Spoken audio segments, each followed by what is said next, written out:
చల్ల చల్లగా వర్షం పడుతుంది. మా లక్కీ తల్లి స్కూల్ నుంచి వచ్చే టైం అయింది. అందుకే తన కోసం నేను ప్రిపేర్ చేసిన మరమరాల మిక్చర్ ఎలా చేసాలో చూసేద్దాం రండి. ముందుగా మరమరాలు తీసుకున్నానండి ఒక బౌల్లోకి. కొంచెం ఆనియన్స్, టొమాటోస్ చిన్న చిన్న పీసెస్గా కట్ చేసుకొని వేసుకున్నాను. ఆనియన్ చిన్న పీసే వేసానండి, హాఫ్లో హాఫ్ పీస్ వేసాను. చిల్లీస్ అయితే వేయట్లేదు, పచ్చిమిరపకాయలు, ఎందుకంటే పిల్లల కోసం చేస్తున్నాను కదా, కారంగా ఉంటుందని నేను పచ్చిమిరపకాయలు అవాయిడ్ చేశాను. పెద్దవాళ్ళు చేసుకున్నట్లయితే వేసుకోవచ్చు. నేను అవి బాగా మిక్స్ చేసేసుకొని నిమ్మకాయ పిండేసుకున్నానండి. బాగా కలిపేసుకున్నాక కొంచెం మిక్చర్ యాడ్ చేస్తున్నాను. మీ దగ్గర ఏది ఉంటే అది వేసుకోండి. కార్న్‌ఫ్లేక్స్ వేసుకోవచ్చు, అంటే కారమే ఉంటాయి కదా అవన్నమాట. దాల్ మిక్చరు, కారపూస, ఏదైనా సరే క్రిస్పీగా ఉండేవి వేసుకోండి.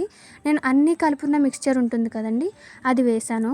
కారం, ఉప్పు కూడా అడ్జస్ట్ చేసుకుంటున్నాను. ఉప్పు కారం కొంచెం తక్కువే వేసుకోండి, ఎందుకంటే మిక్చర్లో ఉంటుంది కదా మళ్ళీ ఎక్కువైపోతుంది. ఇంకా మా లక్కీ వచ్చేసాక దానికైతే ఇచ్చేసాననమాట. చాలా ఇష్టంగా తింటుంది. నేను పొట్లంలో చుట్టాను అంటే బయట చేసిన ఫీలింగ్ వస్తుందని. ఐ హోప్ నేను చేసిన రెసిపీ మీకు నచ్చిందని అనుకుంటున్నాను. కావాలంటే మీరు ఇంట్లో ట్రై చేసుకోండి. Thank you for watching.